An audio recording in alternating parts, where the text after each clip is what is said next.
What's going on, everybody? I wanted to give you guys a quick freight broker story. This one just happened to us this morning. Yesterday, one of my trucks booked a lumber load, a tarp load, that was going from down south to up north, right? We're trying to not say where the customer is or any of that stuff. So it was a decent load, paying just under $3,000. It's a team load, so it was great, right? Well, then this morning we get a call from the broker and saying the load has been canceled. One, the broker says the driver was told that he had to be there first, very first in the morning, and that his customer just canceled the load.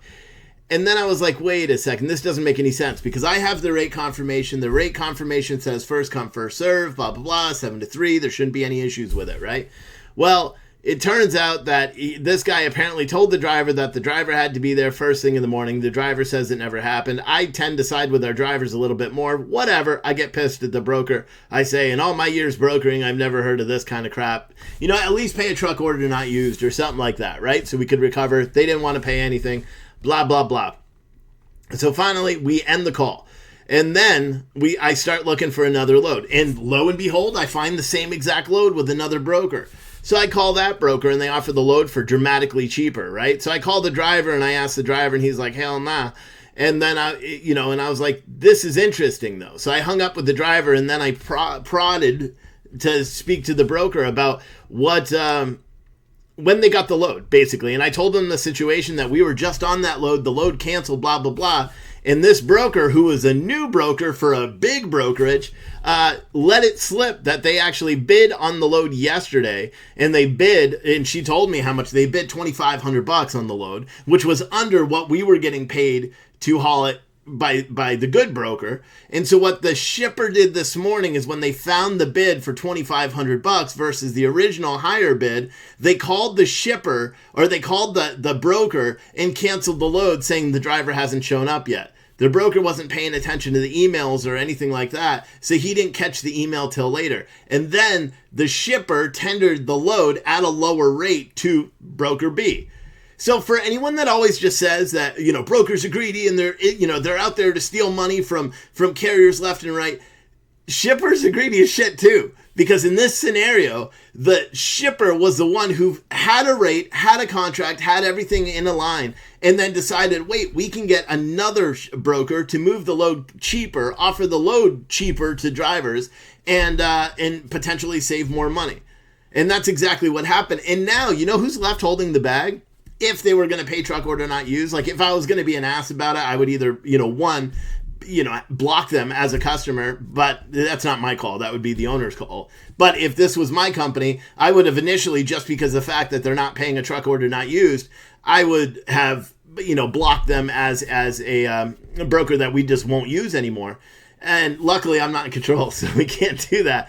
And when I called him back, because I called him back and I'm like, dude, you got sniped. And he's like, what are you talking about? And I'm like, I've been doing this a long time and I've seen customers do this. They got a cheaper rate after they awarded you the load. They found some loophole that they could get out of giving you the load, and then they gave it to another broker. And then this broker then went on a tangent about how this customer keeps doing it over and over and over and over. And every 2 weeks they book a load and then something happens, the load cancels. He's like, I haven't moved a load for this customer in like 6 weeks, but I've had like 4 or 5 loads from them, and every single time something cancels. Here's a little tip for all you freight brokers out there. If you got a customer like that, don't work with them. Don't work with them. I know, like if you got a shitty carrier that misses deliveries every single day, what do? You don't work with them, right? You're not going to give them a time-sensitive load if they have a track record of not showing up on time. It's the same thing with shippers. We shouldn't work with shippers as freight brokers or as carriers even. You shouldn't work with shippers who are constantly going behind your back and undercutting your rates or changing the status quo or whatever they're doing. And this is just another perfect example that I think a lot of people need to sit back and say, okay, it's not just brokers that are screwing up the industry, because I know a lot of people believe, freight brokers are taking 20, 30, 50, 80, 100% profit on every single load, which is just not true. It's also shippers, though, that are trying to save money, right? Because everything has gotten more expensive in this country. Everybody knows that everything's gotten more expensive. So now shippers are booking loads with brokers. Brokers are then tendering those loads out, paying well on those loads, and then losing the loads to other brokers who are undercutting. And that's just what happens. That is this industry. And a lot of people don't see that. They only think that brokers are doing it to each other and that carriers are undercutting other carriers. But in all reality, now this load is paying less for a team. It's paying less than $2 a mile to run up to the Northeast. Unheard of, right? It doesn't make any sense. And I am quite certain that if I keep a refresh and alert on this load, it's going to disappear. I can almost guarantee that someone will end up booking this load, you know, because it's just crazy. And luckily, the brokerage that has the load now, the sales rep that got it, she was there. She hasn't been there very long. So you could tell she was already souring a little bit on the industry, because I called and, I was like, tell me about the load. She told me about it. And I said, is it going from this address to this address? And she's like, yeah. How do you know that? And I'm like, because we just had the load canceled. I'm like, can you tell me when you got the order? And she actually told me what time she got the order from the shipper, which was 10 minutes before the place even opened. So my driver couldn't have been late, which was the reason why she canceled with the original booking broker, because she said he was supposed to be here at 7. He's not here, and canceled the load. They tendered the load to broker B at 6:50 this morning.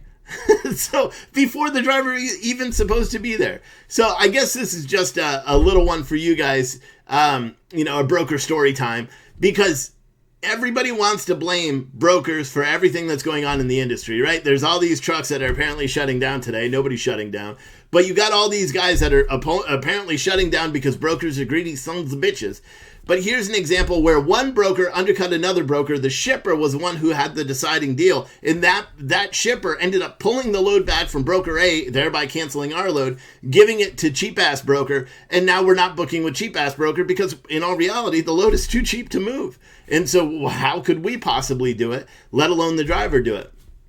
It's almost out of principle, but that's a perfect example. And every single broker, I guarantee, I challenge you, if you are a freight broker, just type "it happened to me" in the comments of this video, because I guarantee every single broker out there will say that this exact scenario happened to them. And you know who's left looking bad? Broker A.